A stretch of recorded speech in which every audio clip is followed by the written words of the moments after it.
الله الرحمن الرحيم اللهم صل على محمد وآله وأصحابه أجمعين. بسم الله الرحمن الرحيم.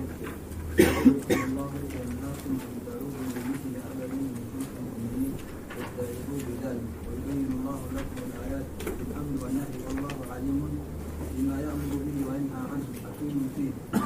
إن الذين يحبون أن تشيع الفاحشة في الإنسان الذين آمنوا بالنسبة إليهم وهم العصبة لهم عذاب أليم في الدنيا بالحد بالقذف والآخرة بالنار بحق الله والله يعلم انتفاءها عنه وأنتم أيها العصبة لا تعلمون وجوده فيه ولولا فضل الله عليكم أيها العصبة ورحمته وأن الله رؤوف رحيم بكم لعاجلكم بالعقوبة يا أيها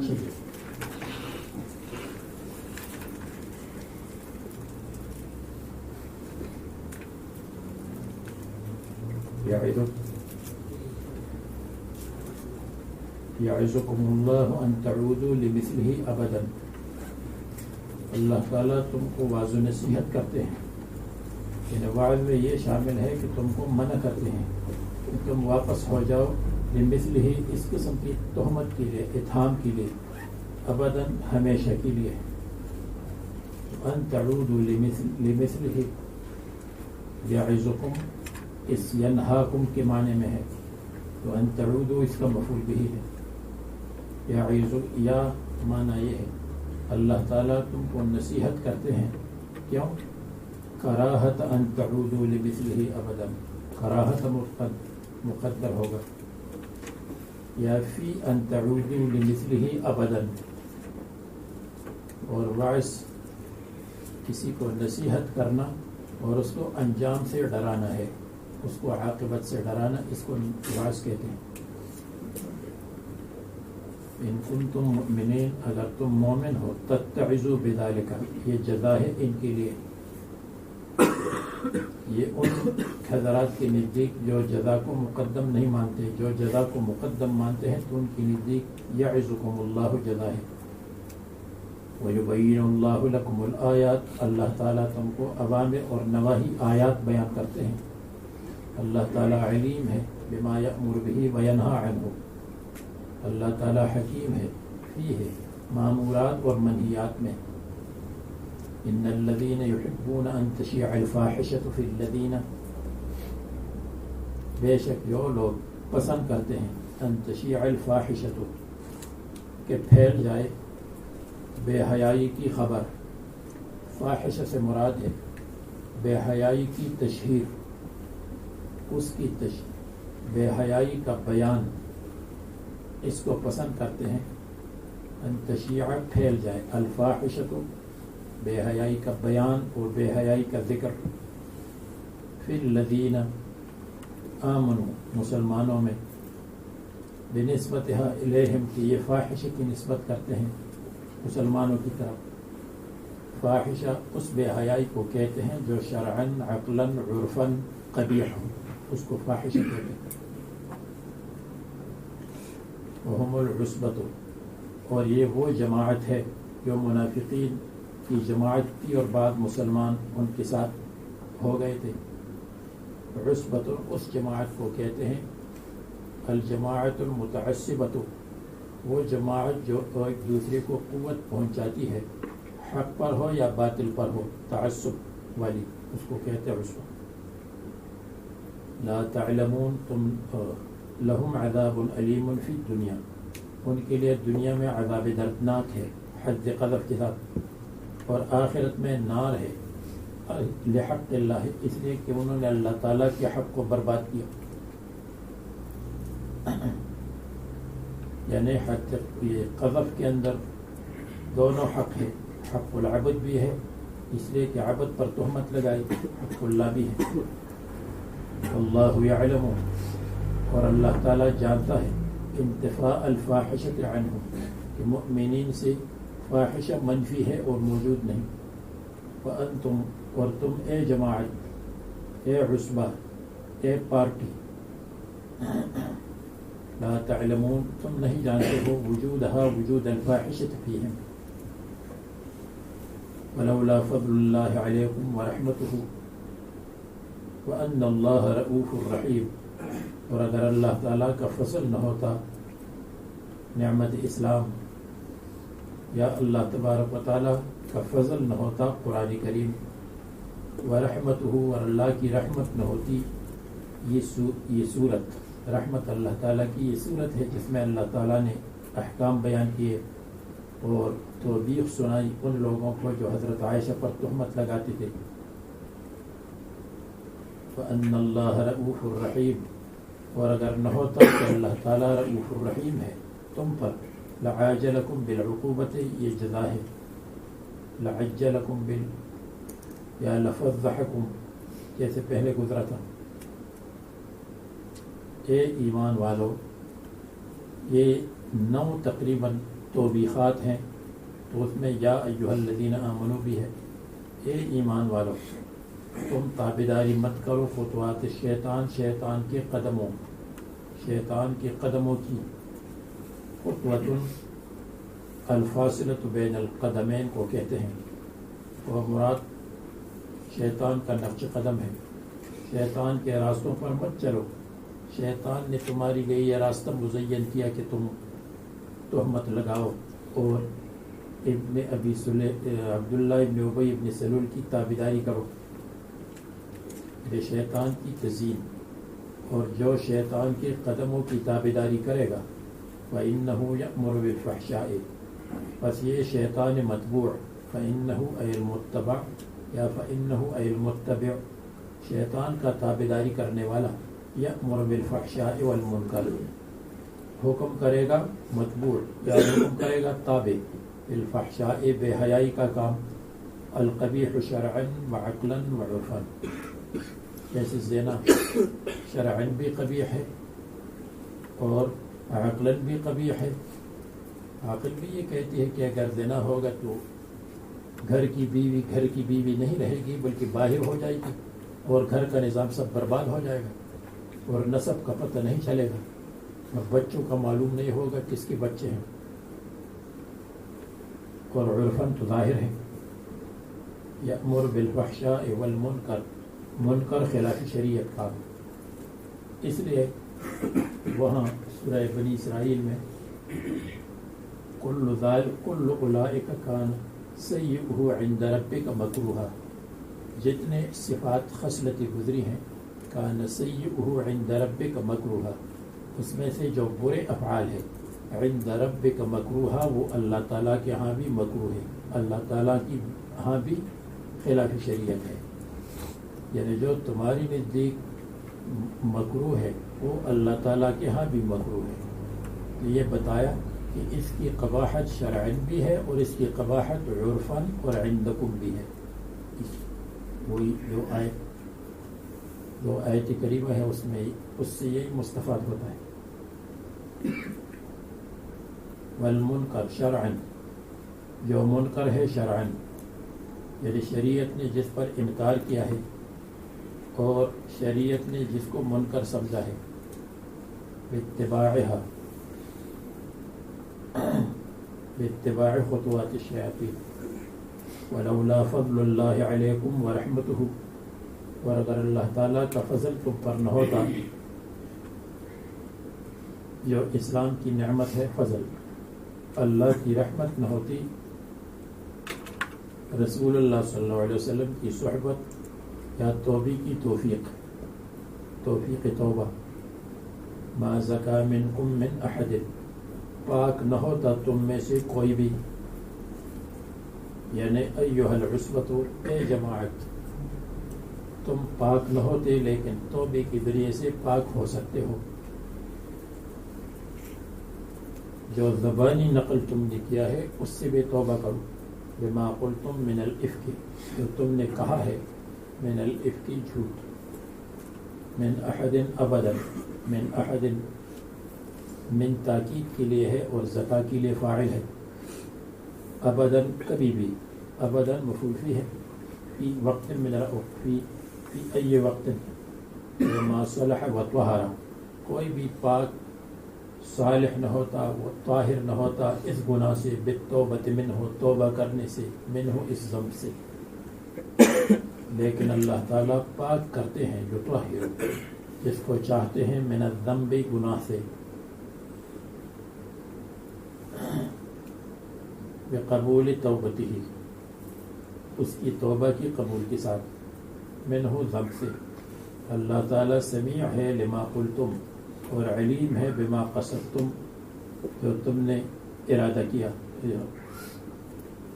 اب حضرت ابوبکر صدیق رضی اللہ عنہ نے مصطح پر صدقات اور امداد بند کر دی کہ اس نے اس غلط قول میں حصہ لیا ہے، جبکہ پہلے اس کے ساتھ بہت احسانات کرتے تھے، اس لیے کہ ان کی خالہ کے لڑکے تھے، مسلمان تھے.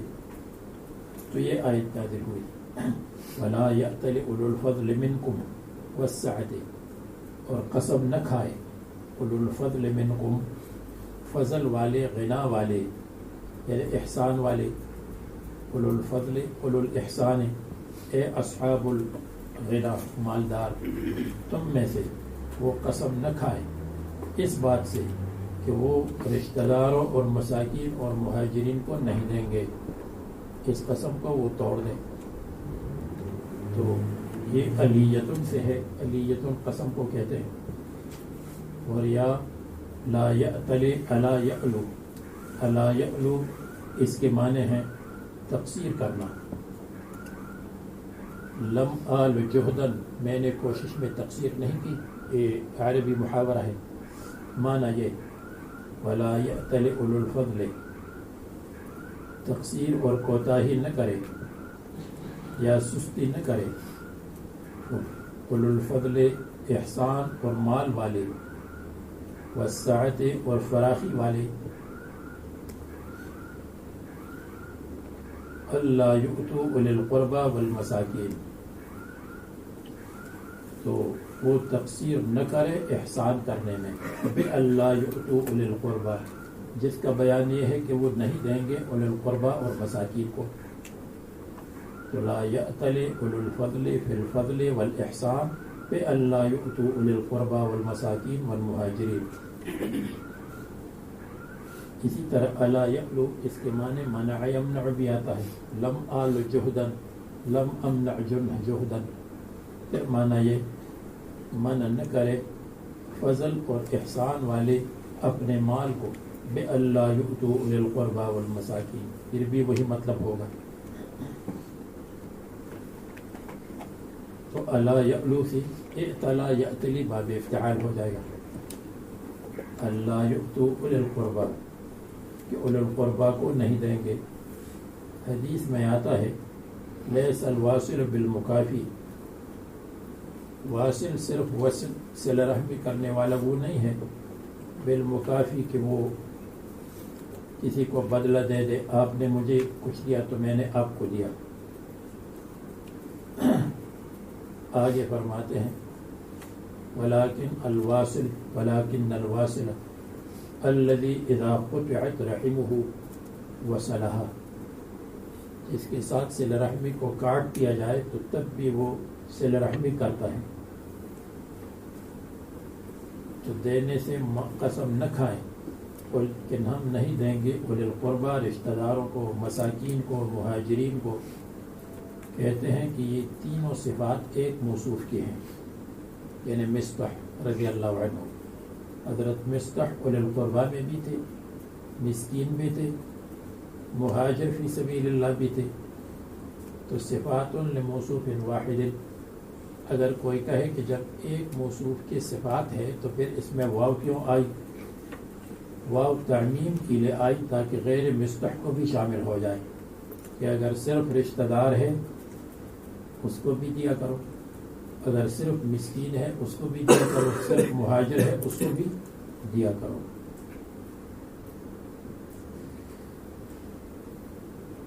یہ نازل ہوئی حضرت ابوبکر کے بارے میں جس نے قسم کھائی تھی کہ وہ نفقہ نہیں کریں گے حضرت مصطح پر، جو ان کی خالہ کے لڑکے تھے، مسکین مہاجر بدری. لما خاض یا لما خاض، لما خاض فی الافک، اس لیے کہ وہ بھی افق کے اندر گھس گئے تھے، افق کے پانی میں گھس گئے. افق کی سونامی میں وہ بھی گھس گئے تھے. بعد ان کان ينفق علیہ، اس کے بعد کہ اس پر خرچ کرتے تھے.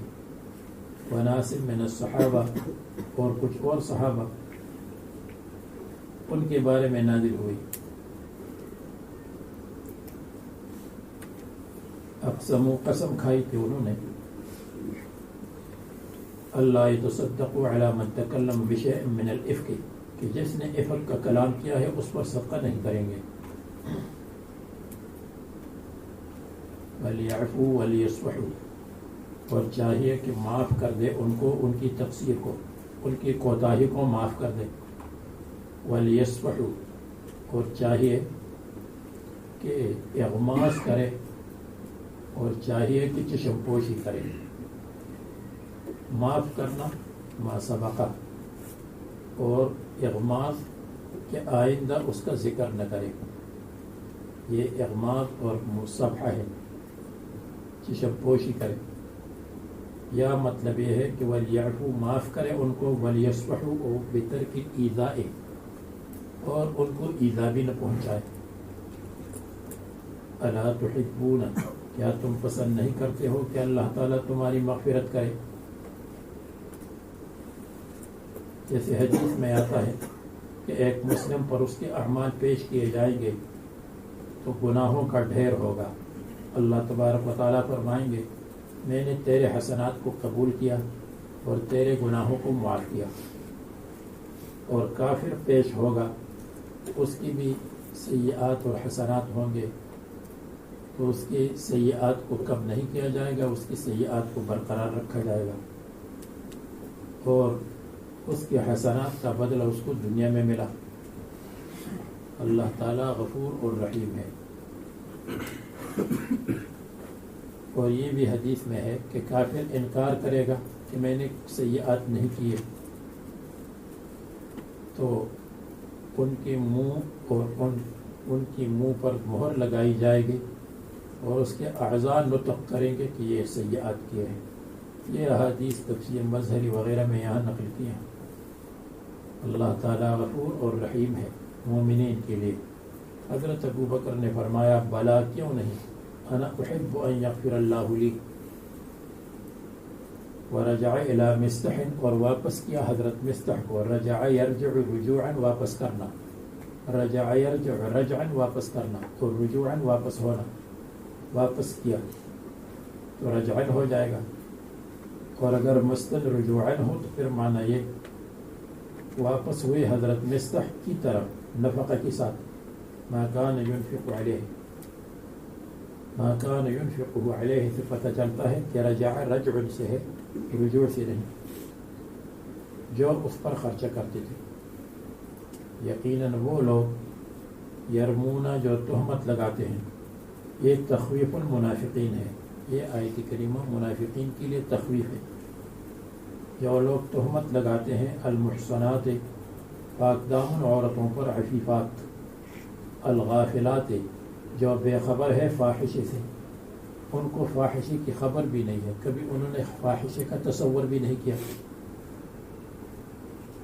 غافلات کا یہ مطلب نہیں ہے کہ دنیا کی تمام چیزوں سے غافل ہوں، گھر کا کام بھی نہیں جانتی. غافلات کا مطلب غافلات ہے فواحش سے. بِأَلَّا يَقَعَ فِي قُلُوبِهِنَّ فِعْلُهَا، ان کے دل میں کبھی فاحشے کا تصور فعل واقع نہیں ہوتا.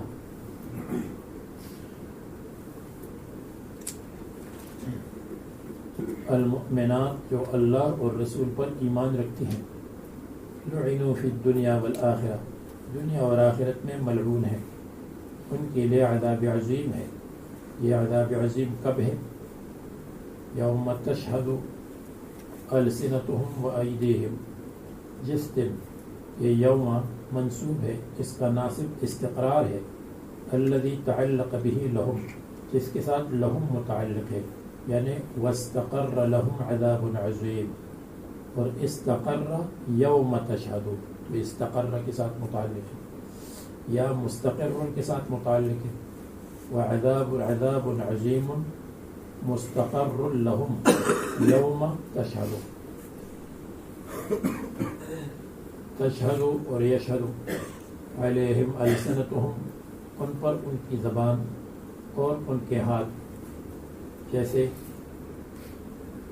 آپ کو حدیث سنائی کہ جب کافر کے سامنے سیئات رکھے جائیں تو وہ انکار کرے گا کہ میں نے تو نہ کفر کیا نہ سیئات کیے ہیں، اور کہے گا کہ ظلمنی کتبتی، کرام الکاتبین نے مجھ پر ظلم کیا. تو اس وقت اس کی منہ کو بند کر دیا جائے گا اور اس کے اعضاء کو ٹیپ ریکارڈ بنایا جائے گا. بما کانوا یعملون، ان کی زبان اور ان کے ہاتھ اور ان کے پاؤں، بما کانوا یعملون، ان کے اعمال پر. تو یہ اگر کوئی اشکال کرے کہ تشہد السنتہم، زبان گواہی دے گی، اور دوسری آیت کریمہ میں تو یہ نختم علی افواہہم، زبان نہیں بولے گی، تو اس کا ایک جواب یہ ہے ھذا قبل الختم، السنتہم کی گواہی قبل الختم ہے، اور بعد الختم پھر تشہد السنتہم ختم ہو جائے گا، پھر صرف ایدیہم و ارجلہم رہ جائے گا، جیسی سورہ یاسین میں ہے. یا یہ ہے کہ یہ غیر مختومین ہے، جن کے اوپر مہر نہیں لگائی گئی ہے، ان کے لیے تشہد السنتہم و ایدیہم و ارجلہم ہے، اور جو مختومین ہے ان کے لیے تشہد السنتہم ختم ہو جائے گا.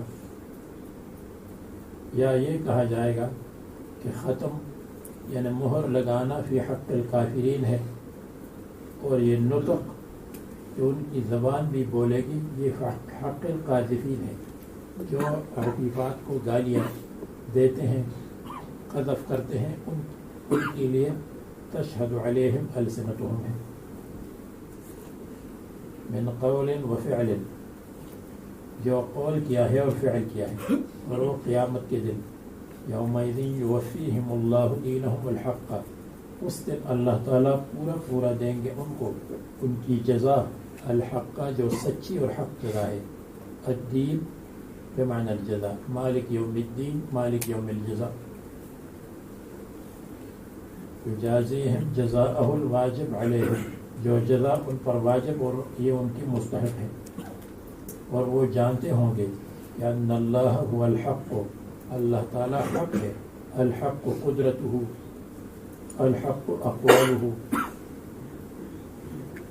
المبین اور کھلا ہوا، حیث حقق لہم جزاءہ، اللہ تبارک و تعالیٰ نے ان کے لیے اس جزا کو ثابت کیا، یعنی اس جزا کو ظاہر کیا. کانوا یشکون فیہ، جس میں شک کرتے تھے. ان میں عبداللہ ابن ابی ابن سلول بھی. اور محصنات یہاں رسول اللہ صلی اللہ علیہ وسلم کی ازواج ہیں.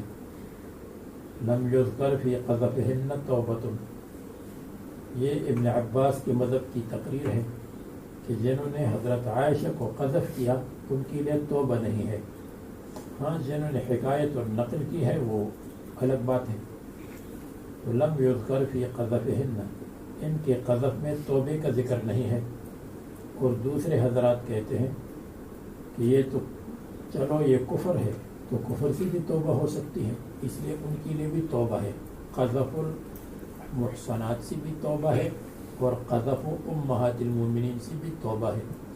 ہاں اگر کسی نے ان 18 آیات کی نزول کے بعد حضرت عائشہ کی طرف نسبت کی تو وہ پکا کافر ہوگا، جیسے شیعہ اپنی کتابوں میں کرتے ہیں اور کہتے ہیں کہ جب ان کا مہدی موعود، یعنی وہ مہدی جو موہوم ہے وہ نکلے گا تو حضرت عائشہ کو قبر سے نکال کر کے ان پر حد قذف جاری کرے گا. نعوذ باللہ.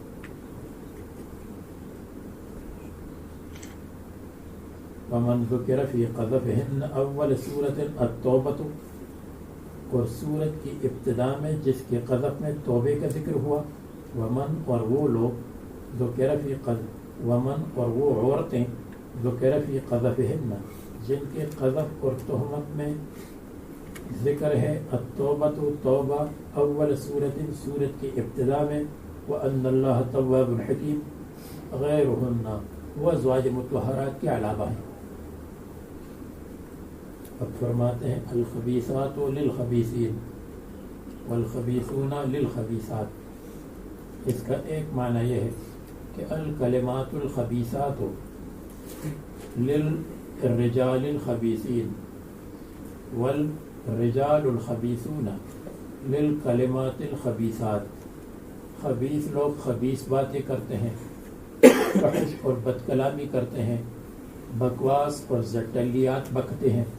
والطیبات للطیبین، اور کلمات طیبات کلمات طیب للرجال الطیبین، طیب اور اچھے عمدہ بہتر لوگوں کے لیے ہے.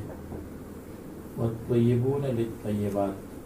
دوسرا ترجمہ الاعمال الخبیثات للرجال للاشخاص الخبیثین والاشخاص الخبیثون للاعمال الخبیثات. اعمال کی صفت ہے.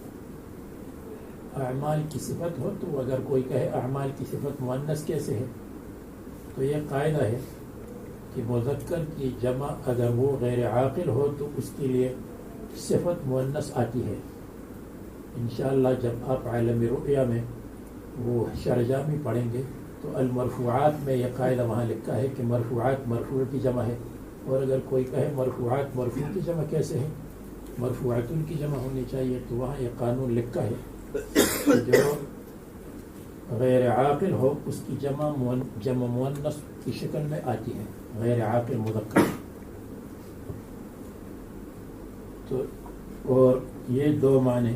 تیسرا معنی الخبیثات للخبیثین والخبیثون للخبیثات. الخبیثات النساء الخبیثات للرجال الخبیثین.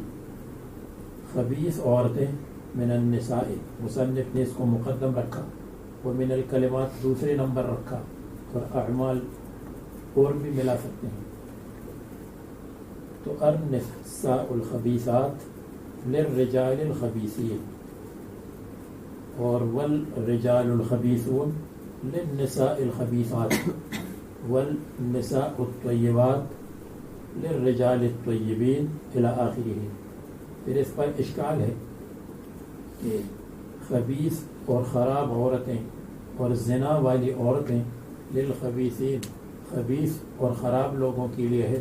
یہ تو نہیں، بلکہ کبھی کبھی تو عفیفہ خراب آدمی کے نکاح میں ہوتی ہے، اور کبھی بالعکس کہ آدمی عفیف ہے اور بہت اچھا ہے اور اس کی بیوی خراب ہے.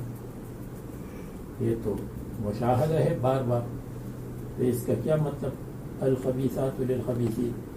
اس کا جواب یہ ہے کہ الخبیثات للخبیثین یہ معنی ہو جائے گا کہ الخبیثات تلیق للخبیثین والخبیثون یلیقون للخبیثات. تو لیاقت کے معنی میں ہو جائے گا. اور لیاقت کا مطلب یہ ہے کہ خبیثات کا جوڑ خبیثین کے ساتھ لگتا ہے. جیسے آپ کو بتایا تھا الزانی لا ينكح الا زانیۃ اور الزانیۃ لا ينكحها الا زان، وہاں جو تفصیل بتائی تھی وہ تفصیل یہاں فٹ ہو جائے گی.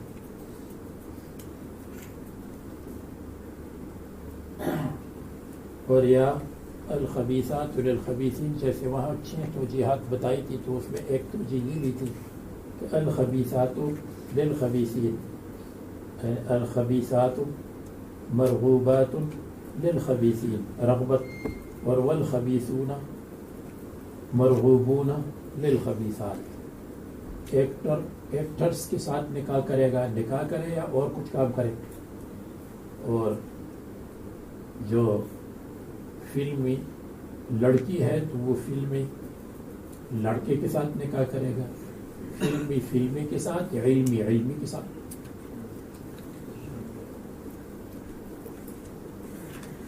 اور یہاں خبیث سے مراد فحاشی ہے. تو حضرت نوح علیہ السلام اور حضرت لوط علیہ السلام کی بیویوں کا اشکال وارد نہیں ہوگا، اس لیے کہ وہ کافرات تھی لیکن عفیفات تھی.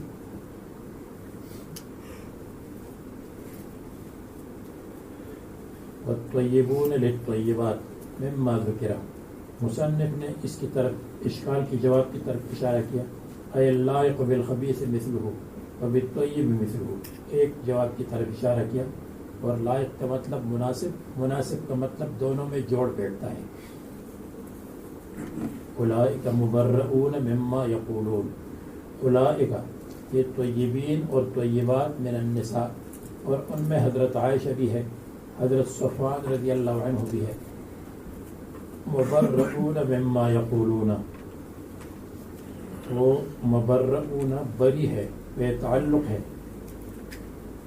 مما یقولون ان چیزوں سے جو کہتے ہیں، ان باتوں سے جو یہ خبیثین اور خبیثات کہتے ہیں، من النساء فیہم، ان کے بارے میں جو کچھ کہتے ہیں وہ غلط۔ لہم، ان طیبین اور طیبات عورتوں کے لیے مغفرت ہے، ورزق کریم، اور ان کے لیے عمد رزق ہے۔ مغفرت اور اس کے بعد رزق کریم اضافہ ہے۔ اور حضرت عائشہ نے فخر کیا چند چیزوں پر، جن میں یہ ہے انہا خلقت طیبتاً، کہ ان کی پیدائش ہوئے ایسے حال میں کہ پاک تھی، ووعدت مغفرتاً ورزقا، اور ان کے ساتھ مغفرت اور رزق کا وعدہ ہے۔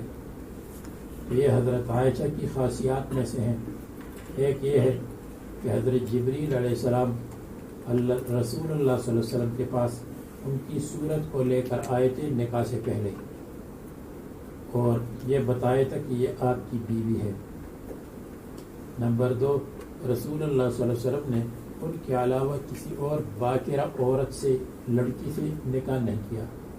نمبر 3، رسول اللہ صلی اللہ علیہ وسلم ان کی گود میں، حضرت عائشہ کی گود میں وفات پا گئے تھے۔ نمبر 4، وحی رسول اللہ صلی اللہ علیہ وسلم کے پاس ان کے لحاف میں نازل ہوتی تھی۔ جب ام سلمہ نے اعتراض کیا تو فرمایا اے ام سلمہ چھوڑ دو، میرے پاس وحی ان کے لحاف میں آتی رہتی ہے۔ اور یہ کہ وہ بنت الصدیق ہے، حضرت صدیق اکبر رضی اللہ عنہ کی لڑکی ہے۔ اور رسول اللہ صلی اللہ علیہ وسلم، یہ بھی خصوصیت ہے کہ ان کی نوبت میں رسول اللہ صلی اللہ علیہ وسلم کی وفات ہوئی، اور رسول اللہ صلی اللہ علیہ وسلم نے دوسرے ازواج سے اجازت لی کہ میں ان کے پاس منتقل ہونا چاہتا ہوں، اور ان کے پاس منتقل ہو گئے۔ رسول اللہ صلی اللہ علیہ وسلم کی خلیفہ کی لڑکی ہے، یہ بھی خصوصیت۔ وقد افتخرت عائشة بأشياء منها أنها خلقت طيبة إلى آخره۔ یا ایها الذین آمنوا لا تدخلوا بیوتا غیر بیوتکم حتی تستأنسوا۔ یہاں سے مقدمات زنا کو بند کرنا چاہتے ہیں۔ زنا کی تہمت، اس کے مقدمات بند ہونا چاہیے۔ وہذا سد اسباب الزنا، اے ایمان والو تم داخل مت ہو جاؤ گھروں میں، غیر بیوتکم، سوائے اپنے گھروں کے۔ بیوت کا مطلب بیوت سکناکم، آپ کی سکونت اور رہائش کے گھر، آپ کی ملکیت ہو یا عاریت ہو یا اجارہ ہو یا جو بھی ہو، آپ اپنے گھروں کے علاوہ دوسرے گھروں میں داخل نہ ہو۔ یہ مت کہو یہ میری آنٹی کا گھر ہے اور یہ میرے چچا کا گھر ہے، جب حقیقت میں نہ ہو۔ حتی تستأنسوا، یہاں تک کہ تم ان کو مانوس کر لو، تم ان سے طلب انس کرو، یعنی ان کو مانوس کر لو اجازت کے ساتھ۔ اگر اجازت کے بغیر گئے تو وہ کہیں گے پتہ نہیں یہ کون سا پاگل آ گیا بغیر اجازت کے، تو اجازت کے ساتھ وہ مانوس ہو جائیں گے۔ پھر اگر انہوں نے اجازت دی السلام علیکم ادخل، داخل ہو جاؤ، اور نہیں دی تو واپس ہو جاؤ، مرتبہ سلام کہو، اگر اجازت نہیں ملی تو واپس ہو جاؤ۔ بلکہ اگر اپنے گھر میں داخل ہو تو حدیث میں آتا ہے اذا دخلت علی اہلک فسلم، اپنے گھر میں بھی سلام کہو، تکون برکۃ علیک وعلی اہل بیتک، برکت کا سبب ہے۔ بعض جگہوں پر سلام کا رواج نہیں ہے، یہ بری بات ہے، سلام ہونا چاہیے۔ حتی تستأنسوا، یہاں کہ تم اجازت لے لو۔ یہ اجازت استئناس کے لغوی معنی نہیں ہے، بلکہ استئناس کے اپنے معنی ہے دوسرے کو مانوس بنانا، اور دوسرے کو مانوس بنانا اس کا طریقہ اجازت ہے۔ تو اجازت ملزوم ہے اور مانوس بنانا لازم ہے، ذکر ملزوم اور مراد لازم۔ اور یا تستأنسو انسا اس کے معنی علمہ ہے، تو حتی تستأنسو یہاں تک کہ تم معلوم کر لو اجازت کے ساتھ، یہاں تک کہ تم معلوم کر لو کہ اجازت ہے اندر جانے کی یا نہیں ہے. حتی تستأنسو یعنی حتی تستعلمو اجازت الدخول، اذن الدخول، تاکہ معلوم کرو کہ اجازت ہے اندر جانے کی یا نہیں ہے. تستأذنو وتسلمو اور داخل نہ ہو جاؤ یہاں تک کہ تم سلام کرو علی اہلہا اہل بیوت پر، اپنا گھر ہو یا دوسرا گھر. تو ایک کہے گا السلام علیکم ادخلو، جیسے حدیث میں آتا ہے ذالکم خیر لکم، یہ اجازت کے ساتھ داخل ہونا بہتر ہے تمہارے لیے، من الدخول بغیر استئذان، بغیر اجازت کی دخول سے. یعنی اگرچہ آپ آتے جاتے ہیں اور آپ کے اوپر کوئی اعتراض نہیں کرے گا، وہ کہے گا کہ یہ تو ہمارا اپنا آدمی ہے، لیکن پھر بھی اجازت لینا چاہیے. لعلکم تذکرون، شاید کہ تم نصیحت لے لو، سبق لے لو. ادغام التاء الثانیۃ فی الذال تتذکرون، خیریت ہو کہ یہ بہتر کام ہے. فتعملون به، اس پر عمل کر لو. فإن لم تجدوا فيها أحدا، دوسری قسم، اگر تم نہیں پاؤ گے فیہا ان گھروں میں احدا کسی کو، دوسرے کا مکان ہے اور آپ کو معلوم اس میں کوئی نہیں ہے، تو یا آپ کو معلوم نہیں ہے کہ اس میں کوئی ہے، تو پھر کیا کرو؟ فلا تدخلوها، ان مکانات میں داخل نہ ہو جاؤ بغیر اجازت کے. کیا آپ کہیں چلو ویسی بھی خالی مکان ہے تو میں اندر جا کر بیٹھ جاؤں گا. حتی یؤذن لکم، یہاں تک کہ تم کو اجازت ہو جائے. جب تک اجازت نہ ملے اس وقت تک صبر کرو، اس لیے کہ یہ دوسری کی ملکیت ہے. تو دوسری کی ملکیت میں بغیر اجازت کے جا داخل نہ ہونا، اور ممکن ہے کہ تم وہاں داخل ہو جاؤ اور کسی چیز کو وہ مخفی رکھنا چاہتا ہے اور تم اس کو دیکھ لو، تو اس کا سارا راز فاش ہو جائے گا. اس لیے اس کی اجازت کے بغیر اندر مت جاؤ. وَإِنْ قِيلَ لَكُمُ ارْجِعُوا، اور اگر تم سے اجازت لینے کے بعد کہا جائے کہ واپس ہو جاؤ اس وقت ملنے، یعنی یہ مت کہو دیکھو میں کتنا بڑا آدمی ہوں اور پھر بھی مجھ سے کہا کہ واپس ہو جاؤ. حضرت مفتی شفیع صاحب نے لکھا ہے کہ کاش یہ موقع ہمیں مل جائے کہ کسی جگہ جائے اور وہ کہے کہ اس وقت آنے کی اجازت نہیں ہے، دوسرے وقت میں ملیں گے، تو اس پر عمل ہو جائے گا.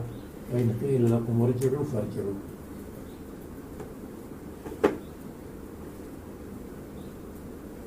ہمیں ایک مرتبہ ڈربن میں یہ واقعہ ہوا تھا کہ ہم ایک صاحب کی عیادت کے لیے گئے اور انہوں نے کہا اس وقت ملنے کی اجازت نہیں ہے، تو ہم واپس آ گئے اور یہ جگہ ہمیں یاد آئی.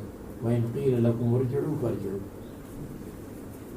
هُوَ أَزْكَىٰ لَكُمْ، یہ آپ کے لیے بہت دل کی پاکیزگی کا سبب ہے.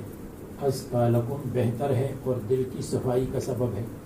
اجازت کے ساتھ جاؤ، بغیر اجازت کے مت جاؤ، اس میں دل کی صفائی ہے. اگر ہر وقت جاتے رہتے ہو تو پھر تو مختلف وساوس ہوں گے اور ممکن ہے کہ تم داخل ہو جاؤ تو وہاں کیا دیکھو گے، کوئی ایسی حالت دیکھو گے جو مناسب نہیں.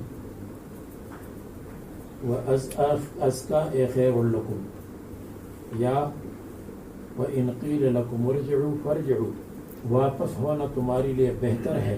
مِنَ الْقُعُودِ عَلَى الْبَابِ، دروازے پر بیٹھنے سے، یا واپسی تمہارے لیے بہتر ہے قعود علی الباب سے، یا واپسی تمہارے لیے بہتر ہے من الدخول، گھر میں دے جانے سے.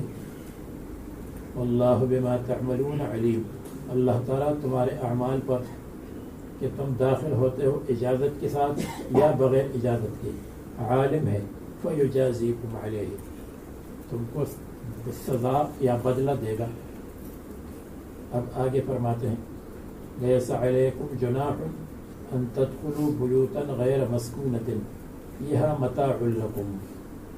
یہ تو ایک قسم یہ بیان فرمائی کہ اپنے گھروں میں اجازت کے ساتھ جاؤ، اور دوسری چیز کہ اگر وہاں کوئی نہیں رہتا لیکن دوسری کی ملکیت ہے تو پھر بھی مت جاؤ بغیر اجازت کے. اب فرماتے ہیں لیس علیکم جناح، یہ تیسری قسم، تمہاری اوپر گناہ نہیں ہے کہ تم داخل ہو جاؤ بیوتن ان گھروں میں غیر مسکونت جس میں لوگ رہائش نہیں رکھتے، غیر مسکونت جس میں سکونت نہیں کی جاتی، فیہا ان مکانات میں، تو ان گھروں میں جا سکتے ہو جس میں کوئی سکونت اور رہائش نہیں رکھتے. فیہا متاع، فیہا ان گھروں میں متاع لکم، آپ کا کوئی فائدہ ہو، منفعت ہو، یعنی آپ کسی دکان میں جا سکتے ہیں بغیر اجازت کے، آپ مسافر خانے میں جا سکتے ہیں بغیر اجازت کے، آپ ہوٹل میں جا سکتے ہیں جس کا ریسپشن کھلا ہوا ہو بغیر اجازت کے، اس لیے کہ وہ ہے ہی مسافر خانہ ہے اور عام لوگوں کی رہنے کی جگہ ہے، تو اس میں اجازت کی ضرورت نہیں ہے.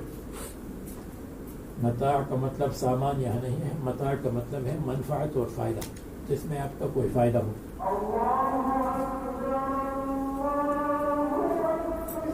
باستکنان وغیرہ، بطلب کن لکا، اپنے لیے پناہ کی جگہ ڈھونڈتے ہو، محفوظ جگہ اپنے لیے تلاش کرتے ہو. جیسے بارش برس رہی ہے تو کہتے ہیں چلو مسجد میں تھوڑی دیر کے لیے بیٹھ جائیں گے، مسجد کھلی ہے تو اس میں چلے جاؤ. ہم مسجد کا تالا مت توڑو، جب کھلی ہو تو اندر جاؤ.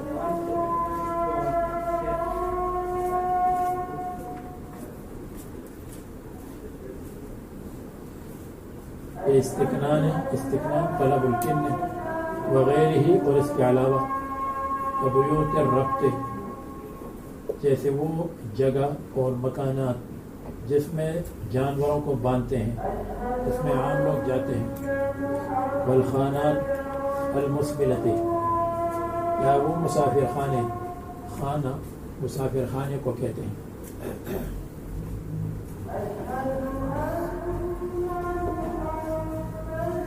خانہ گھر کو بھی کہتے ہیں، خانہ مسافر خانہ.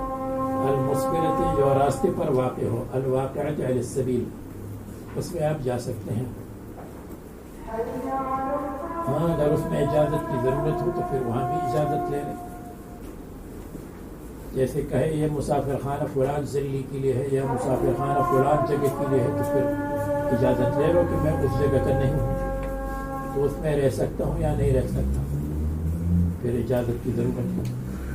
واللہ یعلم ما تبدون وما تکتمون، اللہ تعالیٰ جانتا ہے جو تم ظاہر کرتے ہو دلوں میں، زبان پر، وما تکتمون جو تم چھپاتے ہو. فی دخول غیر بیوتکم، دوسروں کے گھروں میں جانے میں اللہ تعالیٰ کو معلوم ہے کہ تمہارا کیا ارادہ ہے. من قصد صلاح او غیرہ، اصلاح کا قصد ہے یا غیر صلاح کا، تقوی والا کام یا بغیر تقوی.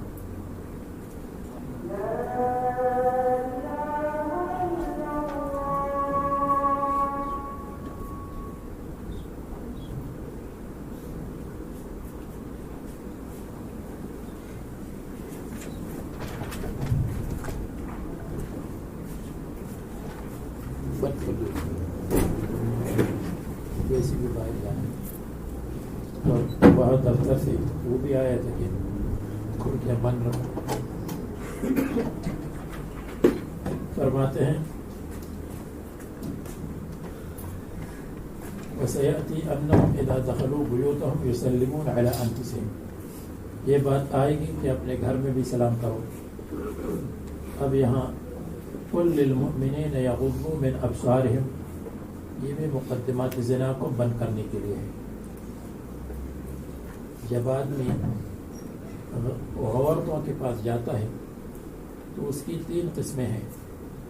ایک تو یہ ہے کہ عورتوں کے پاس جاتا ہے اور وہ من المحارم ہے. وہ محارم تو اس کے سر کو، اس کے چہرے کو، اس کی بازوؤں کو، اس کی ٹانگوں کو نظر پڑتی ہے، دیکھ سکتا ہے. یہ ایک حکم ہے. دوسرا یہ ہے کہ گھروں میں اقارب جاتے ہیں، اگرچہ محارم نہیں ہے لیکن اقارب ہے. یہ اقارب ان عورتوں کے چہرے کو اور ہاتھوں کو بھی دیکھ سکتے ہیں فقہ کی روشنی میں. ہاں، خلوت نہ کرے ان کے ساتھ، اور جب خلوت نہ ہو اور فتنہ نہ ہو اور اختلاط نہ ہو. اختلاط کے ساتھ کیا کر کے کھانا کھا رہے ہیں اور ایک دوسرے کو لقمے نوالے کھلا رہے ہیں، یہ نہ ہو. جب یہ تین شرائط ہو، خلوت نہ ہو، اختلاط نہ ہو، فتنہ نہ ہو، تو چہرے کو دیکھ سکتے ہیں. یہ پوری فقہ کا مسئلہ ہے. خلوت ممنوع ہے. الحم الموت کا یہ مطلب نہیں ہے کہ دیور موت ہے اس سے پردہ شدید ہے، بلکہ اس کا مطلب یہ ہے الا لا یخلون رجل بامرأة الا کان ثالثهما الشیطان. خلوت اس کے ساتھ نہ کرے. الحم الموت کا مطلب یہ ہے کہ دیور موت ہے، اس کے ساتھ خلوت نہیں ہونا چاہیے، فتنہ نہیں ہونا چاہیے، اختلاط نہیں ہونا چاہیے. تو جو اقارب گھروں میں آتے ہیں ان کے لیے میرے خیال میں یہ حکم ہے، اس کا تعلق اس سے ہے. قل للمؤمنین یغضوا من ابصارهم ویحفظوا فروجهم ذلک ازکی ان اللہ خبیر بما یصنعون. یہ نہیں، بلکہ اس کے بعد جو آیات آتی ہیں ولا یبدین زینتهن الا ما ظہر منها ولیضربن بخمرهن علی جیوبهن.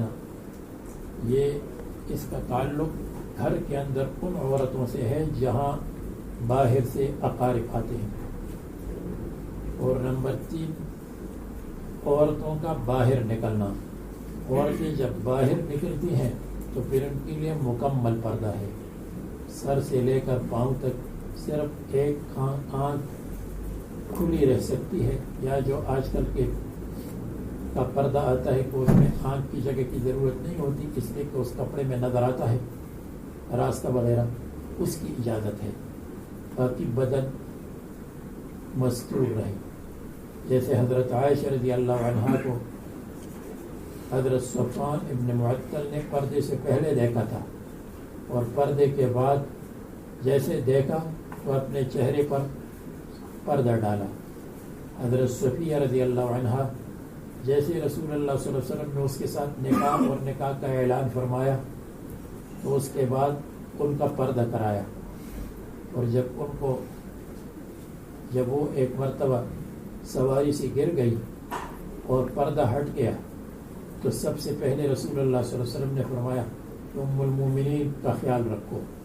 تو ان کے اوپر پردہ ڈالا گیا تاکہ پردے میں رہے.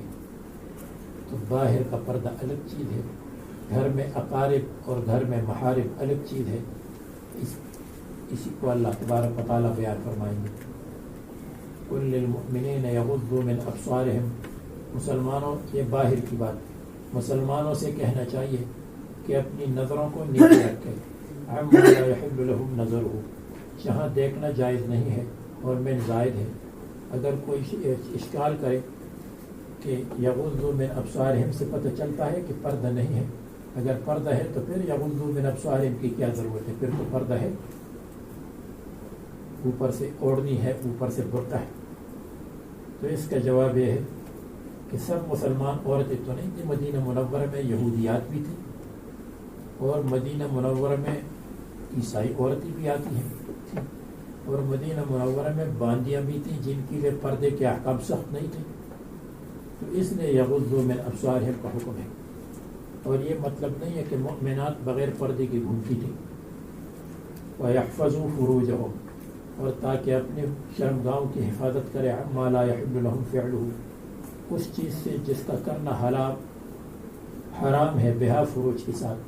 مصنف کی عادت ہے کہ بغیر ضرورت کے ضمائر کا جلسہ فرماتے ہیں، ضمائر لاتے ہیں ضمیریں، اور اگر ضمیر نہ ہو تو تب بھی مطلب بنے گا، لیکن بعض لوگوں کو ضمائر کی عادت ہوتی ہے. ذالک ازکی لہم، یہ ان کے لیے بہت صفائی، دل کی صفائی کا باعث ہے. یقیناً اللہ تبارک و تعالی خبیر ہے بما یصنعون، جو لوگ کرتے ہیں. یصنعون کا لفظ آیا، یفعلون یعملون نہیں آیا، اس لیے کہ نظر میں آدمی بڑی ہوشیاری سے کام لیتا ہے. یہ محسوس کرتا ہے کہ میں تو ادھر دیکھتا ہوں، ادھر نظر پلٹ کر دیتا ہے، اس میں مہارت ہوتی ہے، اس لیے یہ قانون کا لفظ آیا بالابصار والفروج۔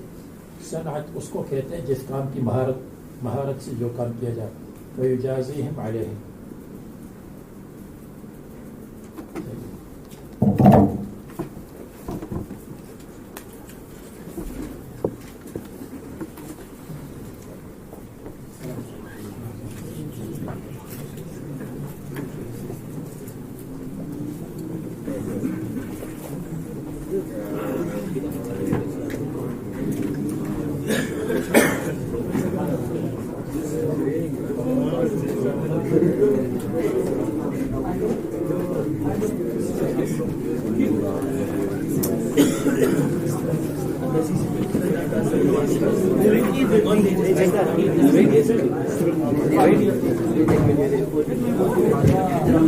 Gracias.